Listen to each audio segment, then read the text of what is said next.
If you love traveling but hate packing tiny toiletry bottles, you might be curious about the reason. Let's uncover the explosive truth behind this inconvenience. Back in August 2006, a chilling discovery was made.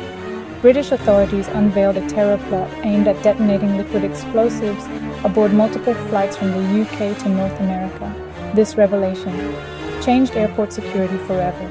In a snap, most liquids were banned from carry-on luggage worldwide, leading to the birth of the now famous 311 rule: containers must be 3.4 ounces or less, all snugly fitting in one quart-sized bag.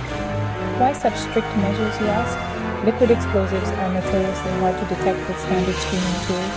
By limiting quantities and requiring clear bags, security personnel can better inspect these items. Despite the inconvenience, these precautions are all about ensuring your safety.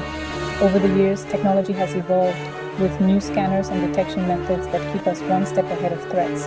And while the future may hold further adjustments to these rules, the aim remains steadfast: to protect passengers while maintaining the freedom to travel.